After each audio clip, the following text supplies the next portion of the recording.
Kali ini kita akan membahas mengenai struktur dan bentuk bakteri. Yang pertama itu tentang karakteristik bakteri. Secara umum bakteri memiliki ciri-ciri sebagai berikut. Merupakan organisme mikroskopis dengan diameter 0,5 sampai 1 mikron dan panjangnya 1 sampai 20 mikron. Uniseluler dan hidup umumnya berkoloni. Kemudian memiliki dinding sel yang tersusun dari mukopolisakarida dan peptidoglikan. Kemudian pada bakteri tertentu, terutama bakteri yang bersifat patogen, bagian terluar dari tubuhnya dilindungi oleh kapsul. Memiliki inti sel tanpa membran inti atau bersifat prokariotik. Di dalam sitoplasma tidak terdapat organel seperti mitokondria, retikulum endoplasma, badan Golgi, atau vakuola. Akan tetapi memiliki ribosom sebagai tempat sintesis protein. Kemudian memiliki DNA berbentuk sirkuler yang disebut dengan plasmid. Pada kondisi yang tidak menguntungkan, bakteri dapat membentuk endospora yang berfungsi melindungi bakteri dari panas dan gangguan alam. Ada yang memiliki flagela sebagai alat gerak dan ada juga yang tidak memiliki flagela. Umumnya berkembang biak secara vegetatif dan tidak berklorofil. Sifat hidup ada yang bersifat autotrof dan heterotrof. Adapun bentuk-bentuk bakteri, yang pertama akan kita bahas mengenai bentuk bakteri kokus atau bulat. Di gambar sudah diberikan keterangan ada monokokus yaitu berbentuk bulat tunggal, itu contohnya adalah Chlamydia trachomatis. Kemudian ada Diplococcus.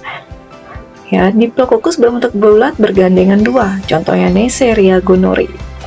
Kemudian ada Tetracoccus berbentuk bulat dengan jumlah 4. Contohnya Pediococcus cerevisiae.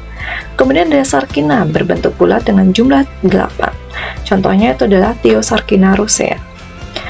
Selanjutnya itu ada Streptococcus berbentuk bulat dengan jumlah banyak seperti rantai. Contohnya ada Streptococcus mutans.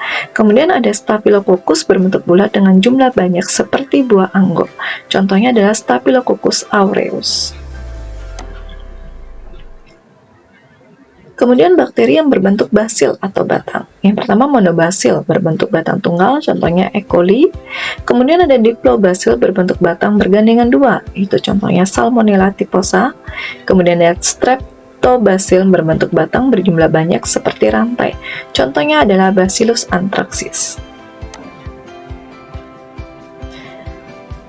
Kemudian ada bentuk spirilia atau spiral ya. Kemudian yang spiral berbentuk gelombang, contohnya Thiospirilospis floridana. Kemudian ada Spiroseta berbentuk seperti sekrup, itu contohnya Treponema pallidum. Kemudian ada Vibrio berbentuk seperti koma, contohnya Vibrio cholerae. Kemudian struktur sel bakteri. Kalian bisa lihat di sini ada pun struktur sel bakteri. Yang pertama di sini bagian kapsul, kemudian ada dinding sel, ada membran sel, kemudian materi DNA, ini pilinya atau bisa disebut juga pilus, kemudian nukleoid, ada sitoplasma, flagel, ini plasmidnya, ada mesosom dan ribosom. Yang pertama kita bahas mengenai membran sel. Yang seperti kita ketahui, membran sel ini merupakan selaput yang membungkus sitoplasma beserta isinya, terletak di sebelah dalam dinding sel, tetapi tidak terikat erat dengan dinding sel. Yang kedua, itu ada ribosom, merupakan bagian sel yang berfungsi sebagai tempat sintesa protein. Bentuknya berupa butir-butir kecil dan tidak diselubungi membran. Ribosom tersusun atas protein dan RNA. Selanjutnya ada DNA. DNA merupakan bakteri genetik di dalam sel bakteri. Terdapat dua macam DNA pada bakteri, yaitu DNA kromosom dan DNA non-kromosom atau plasmid, di mana DNA kromosom berfungsi menentukan sebagian sifat metabolisme bakteri. Pada bakteri, DNA kromosom berupa rantai ganda melingkar yang terkumpul seperti serat kusut atau disebut region nukleoid. Kemudian yang kedua, plasmid merupakan DNA non-kromosom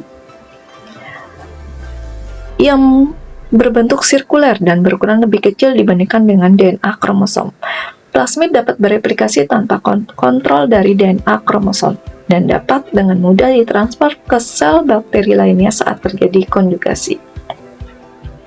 Fungsi plasmid adalah menentukan sifat-sifat tertentu seperti patogen, sifat fertilitas, atau sifat kekebalan terhadap antibiotik. Selanjutnya, untuk dinding sel merupakan pelindung bakteri yang tersusun dari bahan peptidoglikan, yaitu gabungan antara protein dan polisakarida. Fungsi peptidoglikan adalah untuk mempertahankan bentuk sel bakteri, melindungi sel, dan menjaga sel agar tidak mudah pecah jika berada di lingkungan yang hipotonis. Namun, sel bakteri dapat pecah jika berada di lingkungan yang hipertonis atau mengalami plasmolisis. Ketebalan lapisan peptidoglikan berpengaruh pada pewarnaan gram. Bakteri gram positif misalnya Propionibacterium memiliki lapisan peptidoglikan yang tebal, sedangkan bakteri gram negatif misalnya Acetobacter memiliki lapisan peptidoglikan yang tipis. Bisa kalian amati untuk tabel perbedaan dari gram positif dan gram negatif, di mana komposisi dinding sel pada gram positif kandungan lipidnya rendah, sedangkan gram negatif yang positif kandungan lipid rendah, gram negatif lipidnya tinggi. Kemudian ketahanan terhadap penisilin, gram positifnya lebih sensitif, sedangkan gram negatif lebih tahan.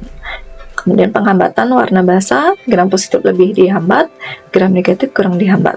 Kebutuhan akan nutrien, kalau gram positif itu lebih kompleks ya, gram negatif relatif sederhana.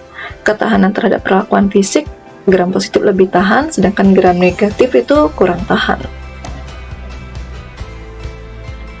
Dan di sini dijelaskan juga mengenai bakteri gram positif adalah bakteri yang dinding selnya mengandung lapisan peptidoglikan yang tebal, sehingga menyerap warna violet dengan pewarnaan gram.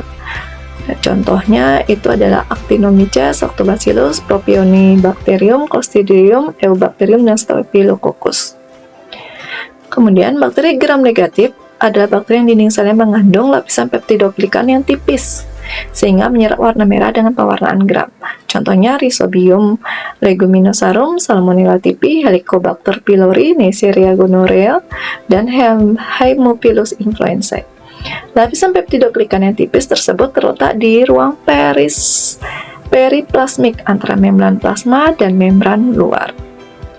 Ini ya, ada periplasmiknya.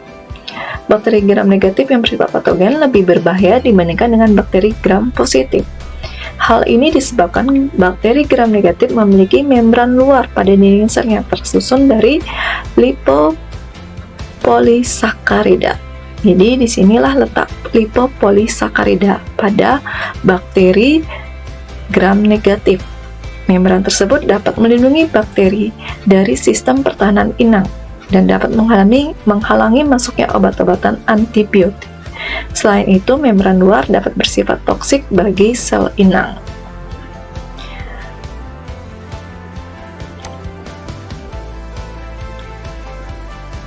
Selanjutnya, kapsul atau lapisan lendir.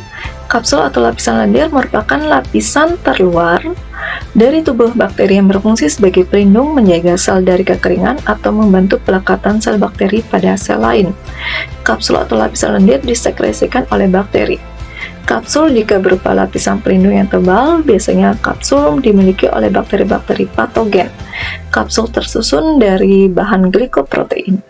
Bagi bakteri patogen, kapsul berfungsi melindungi bakteri dari sistem antibodi yang dikeluarkan oleh sel tubuh inang. Lapisan lendir juga berupa lapisan pelindung yang tipis. Biasanya lapisan lendir ini dimiliki oleh bakteri-bakteri saprofit. Lapisan lendir tersusun dari bahan air dan polisakarida. Selanjutnya ada pili ya. Kalau dalam bentuk jamaknya itu pilus atau fimbriae, merupakan rambut-rambut yang berdiameter lebih kecil, lebih kaku, dan lebih pendek daripada flagella. Pilus atau fimbriae terletak di sekitar dinding sel. Fungsi pilus atau fimbriae adalah untuk membantu bakteri menempel pada media tempat hidupnya, kemudian melekatkan diri dengan sel bakteri lainnya sehingga terjadi transfer DNA saat proses konjugasi. Pilus untuk konjugasi disebut dengan pilus seks. Adapun sitoplasma, yaitu merupakan cairan koloid yang mengandung molekul organik, garam-garam mineral, DNA, klorosom, dan ribosom. Fungsi sitoplasma adalah sebagai tempat berlangsungnya reaksi-reaksi metabolisme sel. Kemudian ada mesosom ya. Ini merupakan bagian dari mesosom, merupakan organel yang berasal dari penunjang membran sel ke arah sitoplasma. Fungsi mesosom adalah menghasilkan energi, membentuk dinding sel baru saat pembelahan sel dan menerima DNA saat konjugasi. Jadi untuk organisme prokaryotik yaitu bakteri, sebagai tempat menghasilkan energi itu adalah mesosom. Kemudian ada flagela, merupakan alat gerak pada bakteri yang tersusun dari senyawa protein yang terdapat di dinding sel. Kemudian ada beberapa tipe-tipe bakteri berdasarkan flagelanya ya. Yang pertama itu sebenarnya ada atrik ya. Atrik itu yang tidak berflagel. Itu contohnya adalah Cyanobacteria. Kemudian ada monotrik. Contohnya itu Pseudomonas aeruginosa. Kemudian Lophotric, Pseudomonas fluorescens, Amphitric, Aquas Spirillum serpens, Erythric, Salmonella typhosa. Kalian bisa mengamati bentuk-bentuk dari tipe-tipe bakteri berdasarkan flagela ini. Sekian pembahasan mengenai struktur sel bakteri. Terima kasih.